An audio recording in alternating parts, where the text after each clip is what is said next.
Hello, my name is Alicia Goodman with the marketing team. Welcome to 21st Century Professional Learning, Leading the Way and Making a Difference with Ann Cunningham-Morris, Daniele Massey, and Randi Robarts. Ann Cunningham-Morris has been a district-level instructional administrator, school-based administrator, and professional classroom teacher and special education resource leader in 6 different states.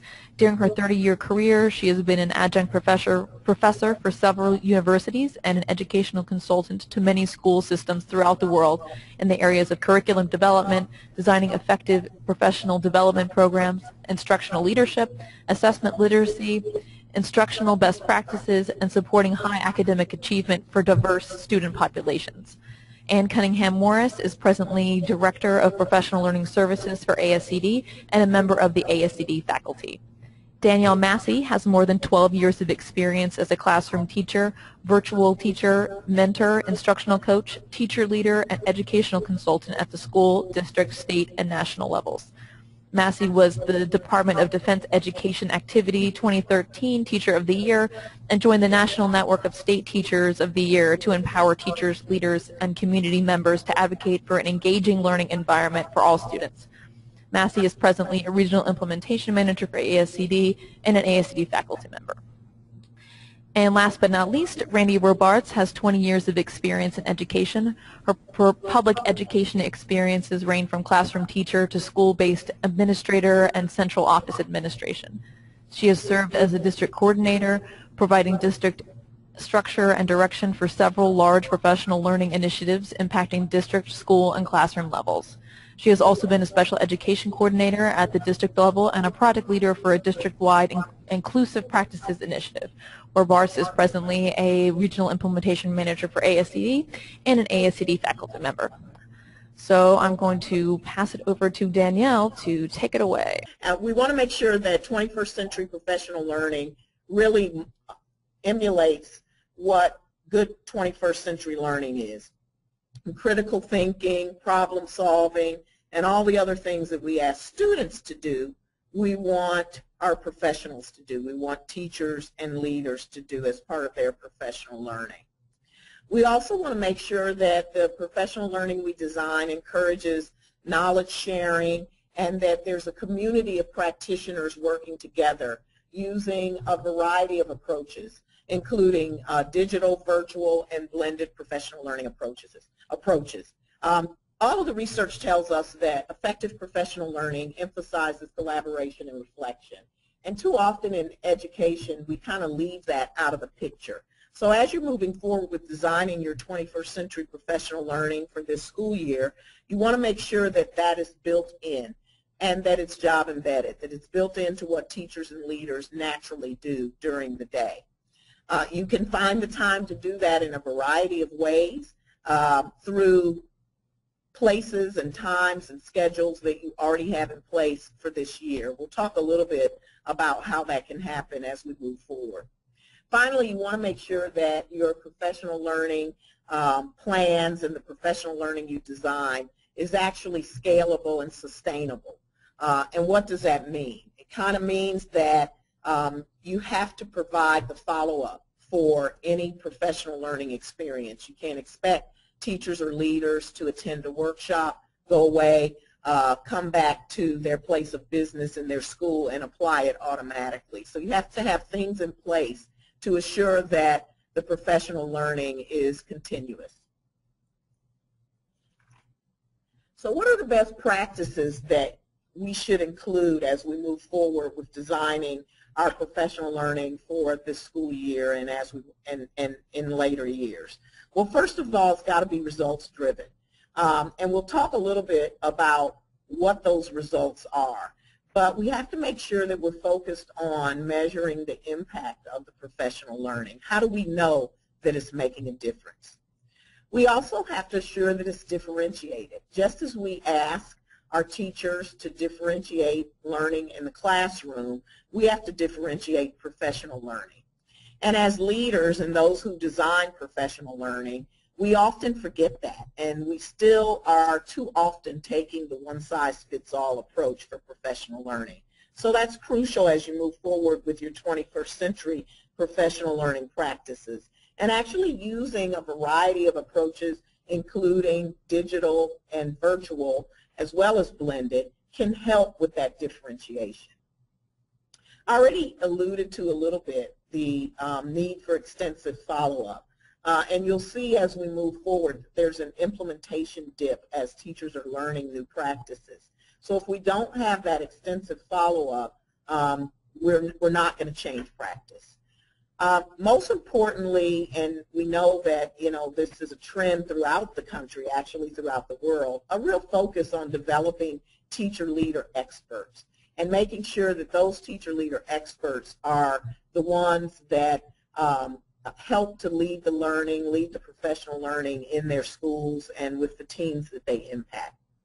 Finally, I talked already a little bit about job embedded. So making sure that the majority of your professional learning is job embedded, that it's not pull out. And we know that you do have to have some pull out professional learning, and there's nothing wrong with that. Certainly, we advocate for that when it's appropriate. But you can't have the majority of your professional learning as pull out professional learning, or you will not be providing the type of follow-up that you need. So providing the job embedded is very important. So what else do we need to make sure that we include as we design our professional learning for the 2014-15 school year? Well, certainly we have to focus on clear student learning targets. Although we need to know what it is that teachers need in order to be better at their craft and what practices they need to develop, that all needs to really come from what the student learning goals and student learning targets are and where students are on that continuum. We already talked about the need for collaboration and reflection. So assuring that your best practices include collaborative work that teachers are doing around student performance, being able to look at student work together and make instructional decisions related to what they're seeing is really important. And finally, really infusing the use of technology. That's what really gets us to 21st century and beyond, since we're well into the 21st century now, for initial learning, for initial professional learning, and also ongoing follow-up and learning. So making sure that we're taking advantage of our social media outlets, of a variety of different free online tools and digital tools that are appropriate for collaboration and sharing, and also are appropriate for development of instructional practices and instructional strategies. The other thing as leaders that we need to focus on is really attending to our professional learning plans. Oftentimes we develop our strategic plans at a district level or a school level, or we develop our school improvement plans, and we don't really focus on a professional learning plan that is aligned with those plans. So that it's very important that the professional learning plan include what's part of your strategic and other plans, that is focused so that teachers are able to see, teachers and leaders are able to see the connections with what's going on in your district and school in order to avoid initiative fatigue. As we know, there's so much on our plates as educators, and when we go to our teachers and our leaders with one more thing every year, and even during the school year, we've piled, let's do this, now let's do that. That creates initiative fatigue. So when we can use our professional learning plan to make those connections and show people how what we're doing is connected, it's really important.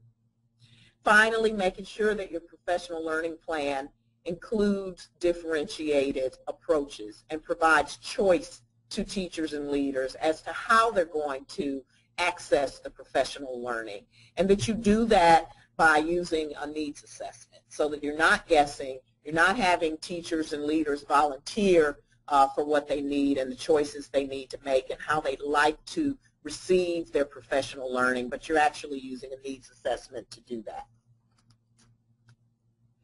So what else do we need to include in these professional learning plans? Well, we've got to make sure that they include a variety of job-embedded practices.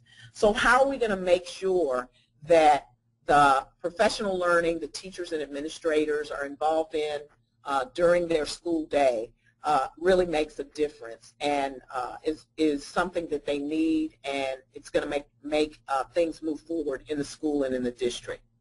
So the job-embedded practices that you can use, certainly mini or small group workshops or work sessions where people are working together at different times, not necessarily in their PLCs, but when they have time to meet. That's the type of thing that they should be doing, related to student work and related to teacher work. Also that your PLCs, since everybody kind of has PLC structures in place or is trying to move in that direction, that they're more than data meetings. A lot of the work we do in schools and districts, we will go into schools and districts and see PLCs that are only looking at data, and they've got great data walls and they've got all this great stuff going on with the data, but there's nothing connected to that. So making sure that your PLCs are actually functioning as PLCs. All meetings used as opportunities for learnings.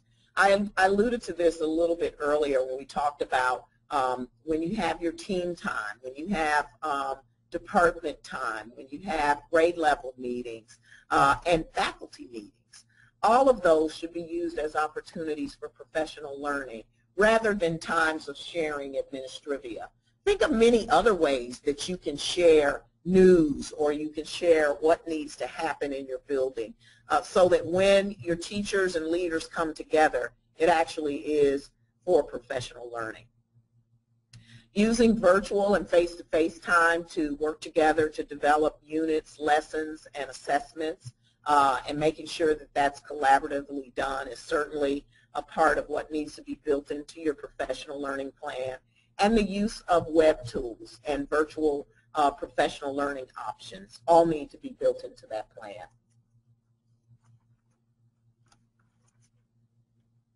Additional things you might want to include in your plan is how are we going to make sure we open up our classroom doors? How are we going to make sure that teachers are having opportunity to be in other teachers' classrooms for observation, feedback, coaching?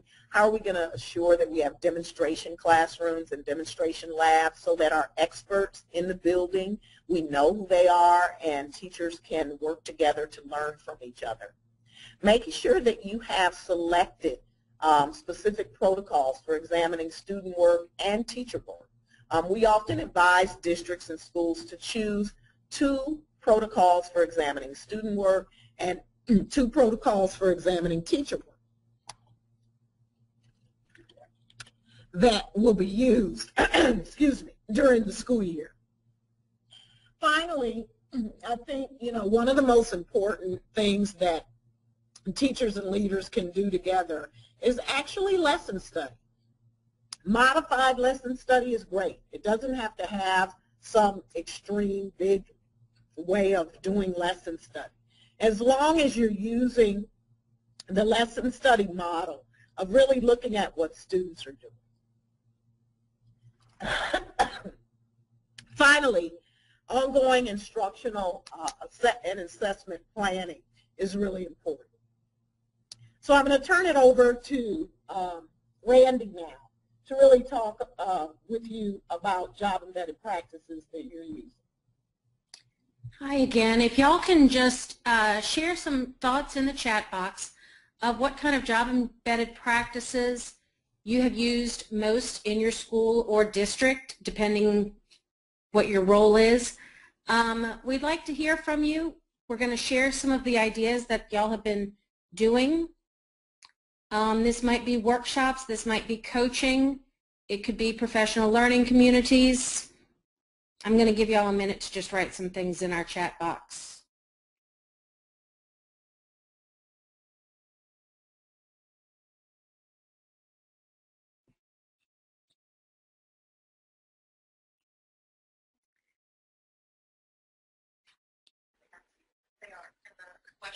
Some of y'all are putting them in the question box. It looks like y'all have been doing lab classroom projects. Those are wonderful with small groups of teachers. Those could really grow into wonderful model classrooms that you could share with other teachers as well. Some of you are doing PLCs. I think that's about all we have for so far, so let's keep moving on. Okay, thanks, Randy. So our second question, and please continue to share in there because I think we'd love to see what else people are doing besides PLCs. I'm sure folks are doing a lot of different things. Now, our second question is, how do we focus professional learning to make sure it's results-based?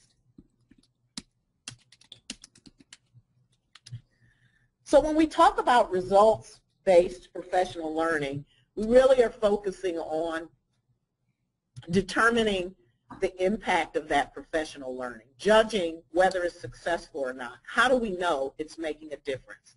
Well, the real question is, does the professional learning that we have provided, has it altered instructional behavior of teachers? Has it changed instructional practice?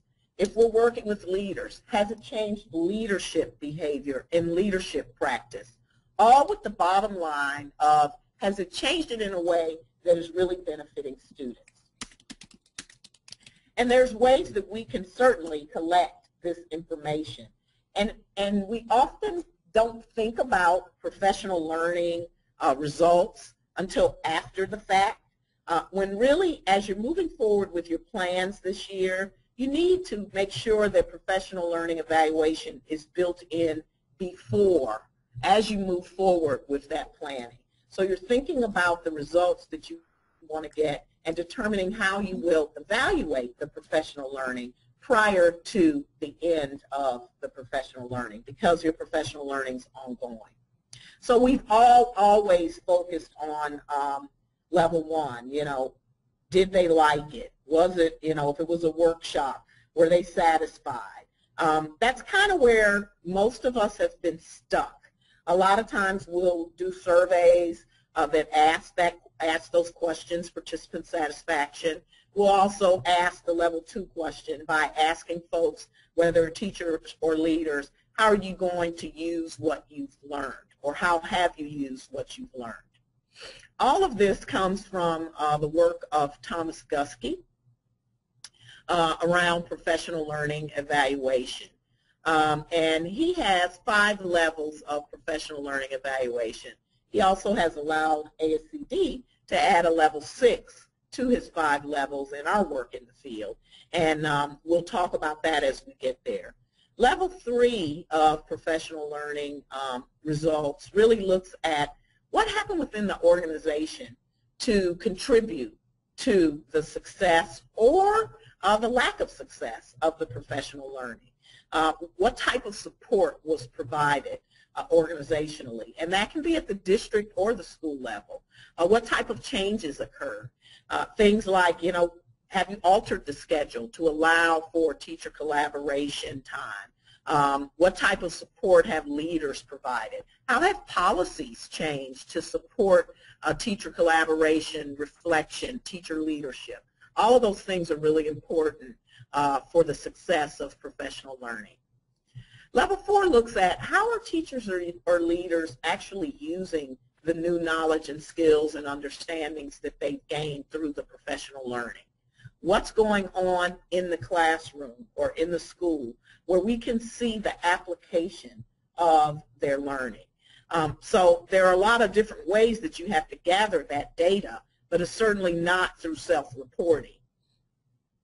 Level 5 looks at student learning. So how was student learning impacted as a result of the teacher instructional practice changes, or the policy and practice changes in the school that were a result of the professional learning?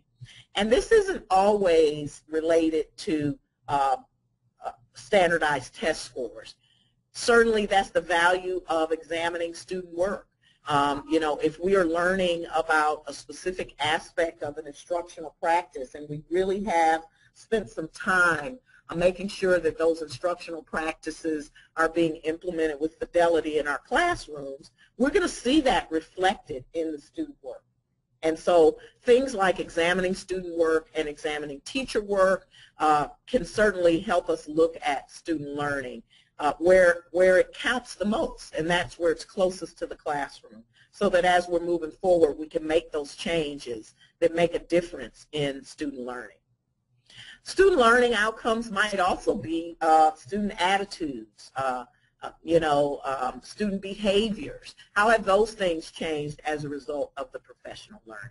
So we know that in this age of accountability, we're all focused on standardized test scores, but certainly student learning can be shown in a variety of ways, and we want to make sure that our professional learning plans encompass those. Finally, level 6 looks at how do we know that whatever we're learning within the professional learning is actually going to be sustainable, that it's not person dependent, that it actually it has become part of the school culture. And that comes through building local capacity and expertise so that the practices are actually sustainable and continue to occur over time. So as you move forward with your professional learning evaluation plans, you've got to focus yourself on the variety of questions at each level in order to assure that you're in the right place. So everyone knows that the questions we ask at level 1. But as you're moving forward with developing your plan, ask yourself the level 2 and 3 and 4 and 5 and especially the level 6 questions so that your plan actually gets to the results. So as I'm developing my plan, I want to ask, what knowledge, skills, and understandings do my adult learners really need so that they can implement the new practices or the new policies that we're putting in place? And how will I know that they've gotten there? What types of tools and measures will I put in place to let me know that they've attained that knowledge and skills? Level 3, what organizational support needs to be in place? And how will I know that it's happened? So what measures am I going to put in place to assure that the organizational support needed to make sure that the professional learning makes a difference actually occurs? What instructional practices and policies are going to be selected to make sure that those student learning goals and outcomes can actually be reached? So here's where you're going to design your professional learning plan around those instructional practices and make sure that the policies are there to support implementation with fidelity. Finally, we talked a little bit about level 5, what student learning goals and outcomes are we trying to impact or achieve. Knowing that in advance is really important. And level 6, what practices do we need to have in place to ensure that the professional learning actually transfers and is sustainable? And so oftentimes as leaders, when we're developing professional learning plans, or a lot of times we don't even do plans, we just do an event. We should be doing our plans. And when we develop our professional learning plans, asking ourselves these questions can really, really help to keep us focused, not only on where we're going, but how we're going to measure the results. So I'm going to turn it over to Randi now, who's going to help us kind of figure out where we are now with professional learning evaluation. Thanks, Ann. That was a really comprehensive explanation of how we do evaluate our professional learning. What we've listed here for your choices in the quick poll are levels 2 through 5 from what Ann just described. Are the attendees self-reporting of what was learned?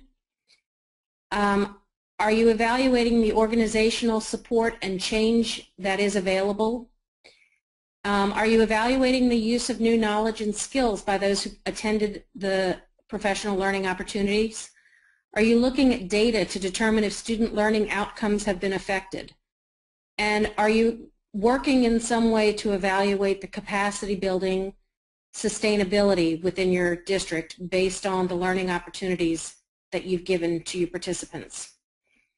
We've had about a minute to answer this. Some of y'all are still sending in your answers. Delightedly, the things that are showing up the most so far, and I'll share this with you in just a second, is that you're evaluating the use of new knowledge and skills. This is wonderful to show that the time that participants are spending in the professional learning opportunities is actually having an impact on what they're doing in their classroom. It's changing their knowledge, it's changing their skills, perhaps they're reflecting on what they've learned, and they're changing what they've done in their classroom. They're changing their practices so that they are impacting students. I'm going to close the poll now, and I'm going to share the results with you. Oop, is it still there? I don't know if it's still there. I can tell you also that the highest result was the self-reporting of what was learned. This is a very important part because you do want to make sure that what you're teaching, what you're sharing, the information, that people are getting it, and hopefully if they're not using it immediately, they are using it at some point in their career.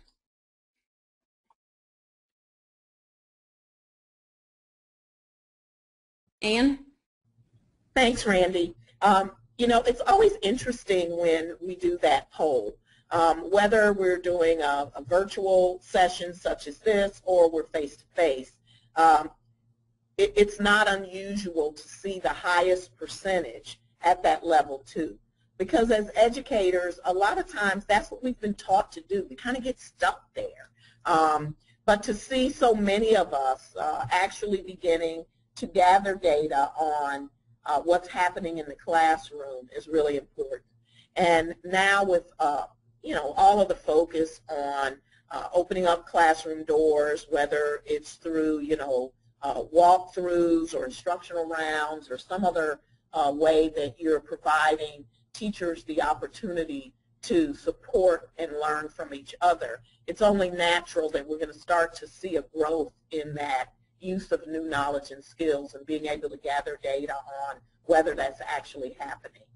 But it's really important as leaders that we begin to move and push ourselves further, to move more towards that level 5 and 6. And specifically as leaders, that we begin to see level 3 really increase. Because as we all know, unless we provide the organizational support and unless we change some practices at the organizational level, it's really difficult to impact the classroom and to impact schools and student learning. So, what are some other areas of results-driven professional learning and really building that capacity, that level 6, which was really the lowest on our scale as you all began to respond? We know that in order for professional learning to really make a difference, it's got to be sustainable, it's got to be transferable, and it has to become part of what happens on a day-to-day basis in classrooms and schools. And one of the most important ways that we can shore up building local capacity and expertise and getting the results from the professional learning is to have experts in our buildings, to have experts in our schools and our districts. And those experts are our teacher leaders. So really including a focus on teacher leadership for capacity building and sustainability.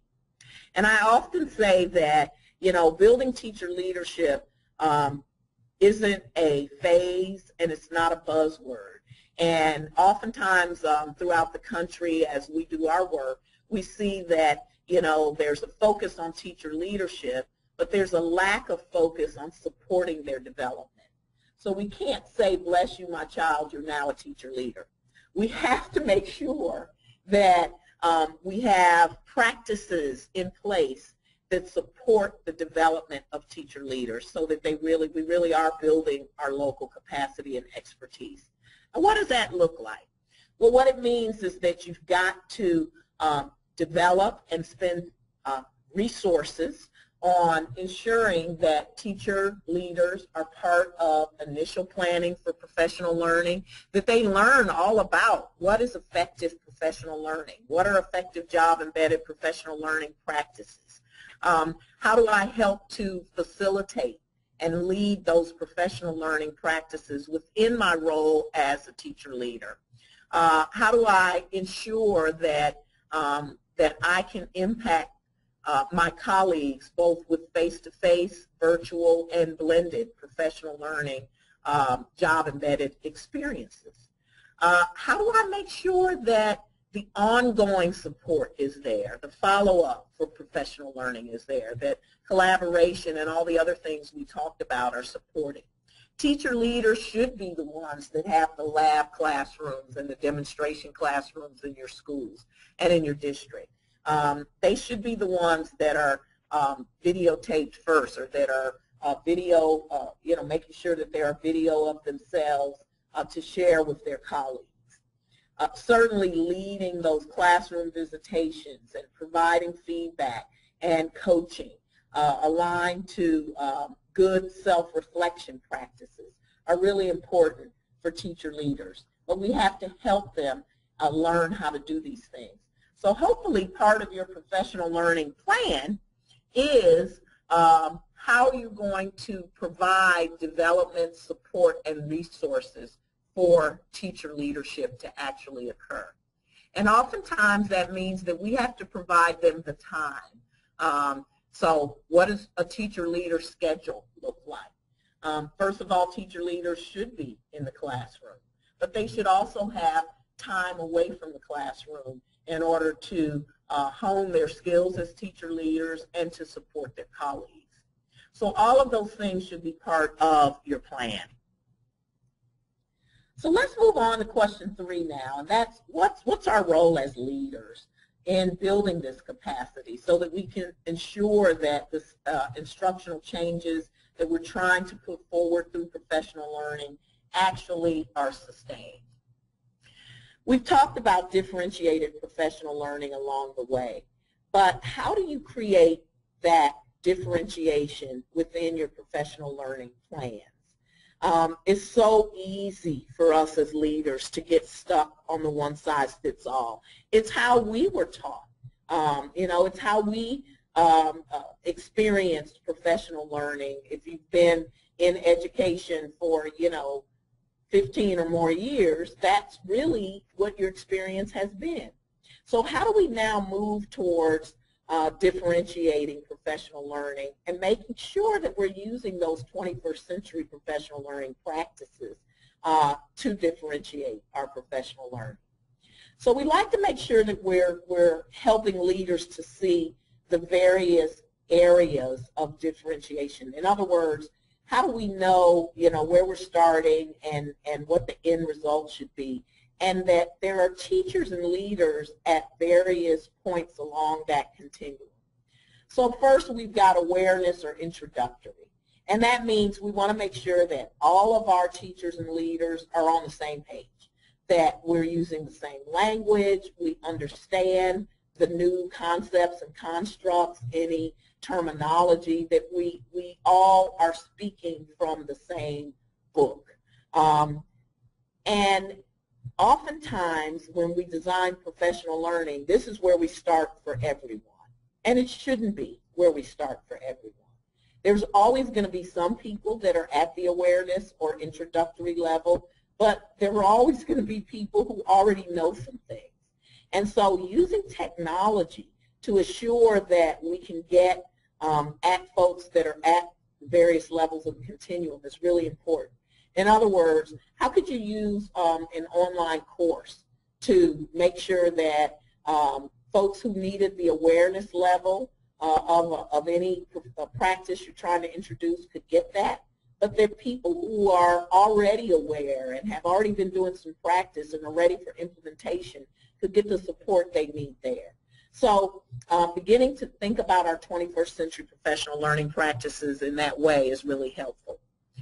We also look at teachers and leaders at the next level of differentiation, and that's skill development. So when we're trying to focus on skill development. This is where teachers and leaders are beginning initial attempts to try out some of the new practices. They're still excited about it, but they're just trying it out. And we know that at this level, the skill development level, folks experience some real discomfort. It's not easy to try new things in our classroom or school. It's a risk because, we're working with people. We're working with students. We're working with adults.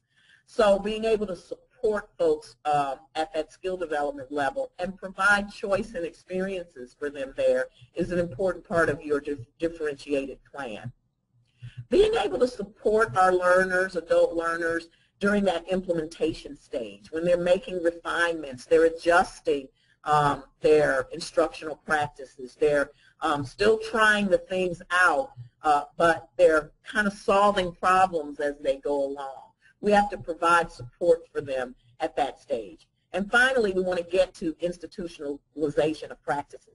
And that's where we've got people on our staff, in our district, who really are at that level. They're maintaining, they're sustaining, they are institutionalizing the behaviors and the practices and the protocols that we want to move forward with.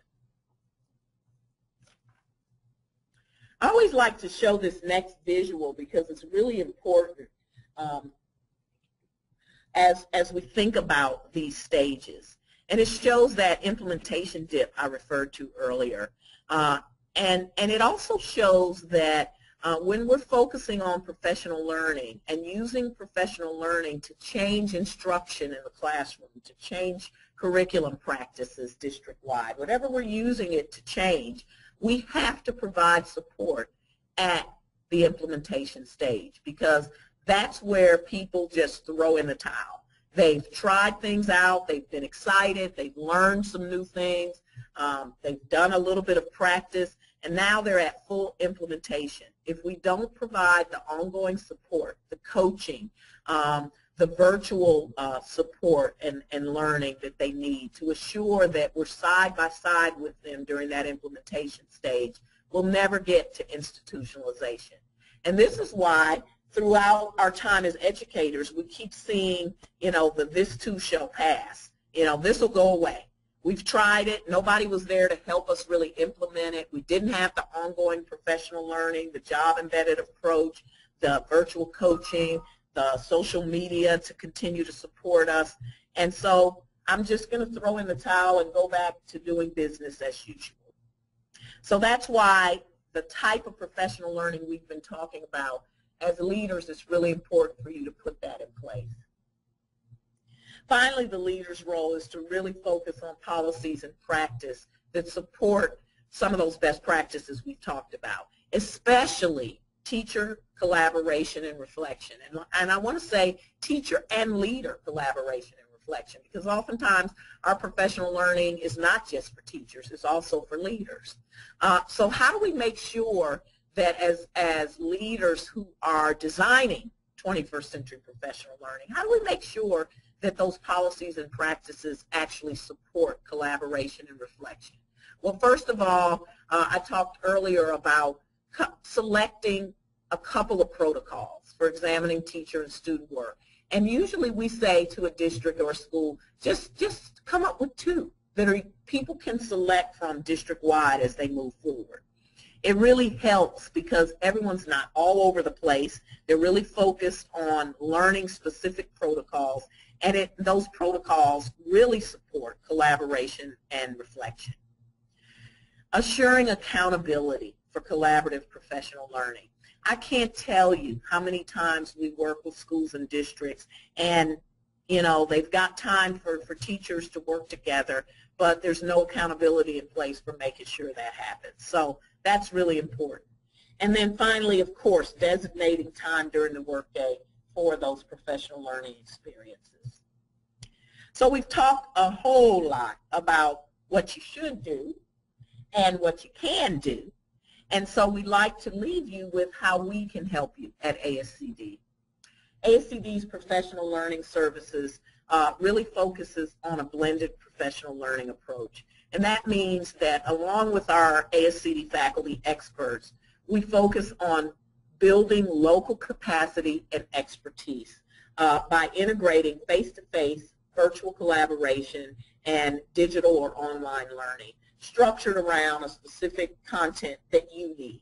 So we focus our professional learning services on customizing to the needs of your district or school and on building that local capacity and expertise, really making sure that we can lead and that you've got your teacher leaders and district leaders and administrators, principals and assistant principals in place that are the experts in your schools and districts. We use our ASCD faculty experts to provide blended job embedded services.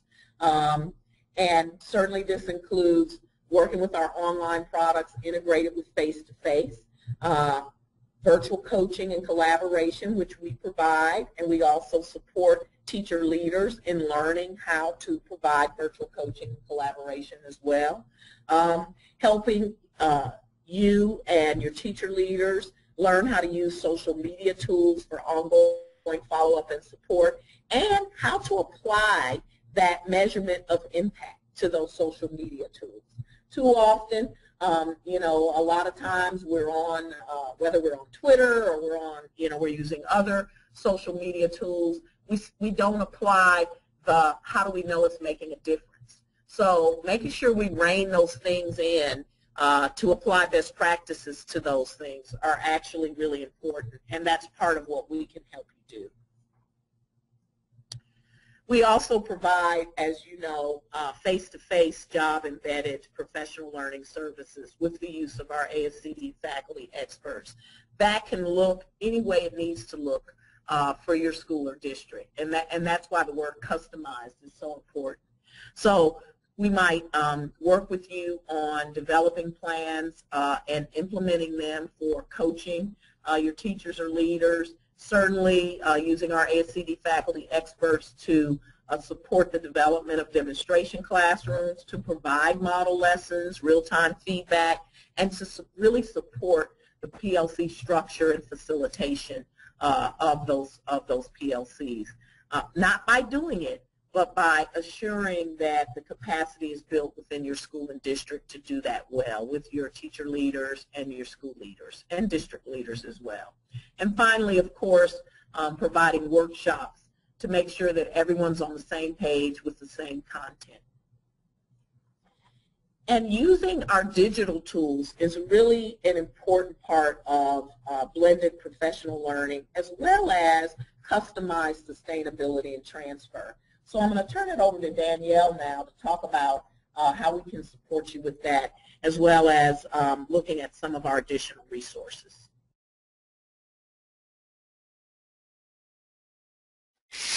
All right, thank you, Ann. And I want to go ahead and apologize for the beginning of this session. We had some sound difficulty, and you weren't able to hear me say thank you for taking the time, and we're excited to share with you today. So at the beginning of the slides were all three of our emails, and if you haven't noticed, we're very passionate about what we do, so please at any time feel free to contact us with any follow-up questions. I know there's been a lot going on in the question box, and Randy's going to try to address some of those questions here, so I'm going to be pretty quick.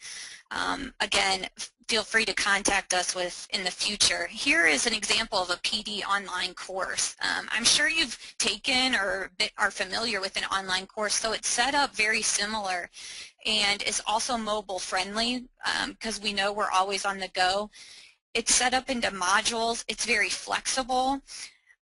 Covers a variety of content, and many of our courses are written by the authors themselves. So Jay McTighe, Grant Wiggins, you'll see videos of them, Judy Carr, Carol Ann Tomlinson, and this one specifically, and Robert Marzano. Again, they offer flexibility to engage the professionals anywhere, anytime. They're divided into sections that have a pre-assessment, an application, and also a reflection at the end because, you know, we want through this blended learning to be able to create a culture of reflected learning for all of our professionals. So let me jump over real quick to what a PD in focus looks like. I'm definitely a big fan of the PD in focus. One of the questions that was asked was about action research, and I did a 2-year action research on my flipped classroom. And PD in focus very much can support the flipped model for professional learning. We have over 26 channels offered. Here I chose the STEM one for middle and high school. The videos range anywhere from 2 minutes to 30 minutes. And what I like about this the most, you can use this to help introduce for a PLC discussion, a whole group discussion. As a leader, you could differentiate the videos and kind of make assignments and follow-up questions. I'll try to scroll down here so you can see. You could create a journal entry, you know, help follow up, and as a leader be able to have that one-on-one customized discussion with your teachers about what is actually happening in the classroom, because just like we want them to individualize the instruction for students, we want to be able to do that for our teachers as well. So I know that was a really quick version of some of the blended options. Let me bounce back here to our presentation, and Ann's going to show another resource that I think many of us are familiar with. So part of blended professional learning, as Danielle said, is being able to use a variety of resources, digital, virtual work, as well as traditional print products and face-to-face professional learning. So many of the things that we've talked about today, with building local capacity, with developing teacher leaders, with selecting protocols that will support your job-embedded professional learning, are included in these 2 books that we advocate and actually put forward a lot for professional learning leaders. One is Protocols for Professional Learning. It's by Lois Easton, and it's really a great book because it's easy to look at the protocols that are in there and either use them or adapt them for use in your PLC, so that you really can give teachers and leaders some structure for the type of examining student work and examining teacher work and discussions about student work, discussions about instruction and assessment that are hard to have. So these protocols really help with that. The next book that we advocate is Building Teacher Capacity for Success by Pete Hall and Elisa Simmerl. And it really looks at how do we really help teachers with reflection? What's my role as a teacher leader or an instructional coach with helping teachers with self-reflection and growth through reflection? No matter what your teacher evaluation model is, teacher reflection is the growth tool. And then also, what is my role as a leader? How do I make sure that I'm a coach of teachers, even though I'm also a supervisor of teachers? How do I support teacher leaders and instructional coaches in their role? So these are 2 ASCD books that we would definitely recommend to all leaders of professional learning or leaders in their schools and districts who are designing 21st century professional learning. I think the last thing I'd like to talk about is just making sure that I reiterate that we're available at any time to answer your questions. And you can contact us at where you see here, and we'll be glad to reach out to you, work with you, advise you, and guide you as you move forward with your plans this coming school year. We did have a couple of questions that seemed very interesting. A lot of the questions that I got were related to Thomas Guskey's work. My best recommendation is to either call us or email us. Ann is a guru on all things Thomas Guskey. We do have a lot of different resources available on the ASCD website. Thomas Guskey has written extensively for Ed Leadership as well as his books.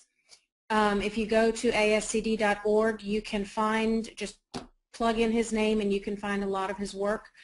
The other question that we got, and Ann, you might want to address this for us, came from a gentleman named Blake Weil, and he wants to know how significant is learning about Web 2.0 tools a part of working and collaborating with others?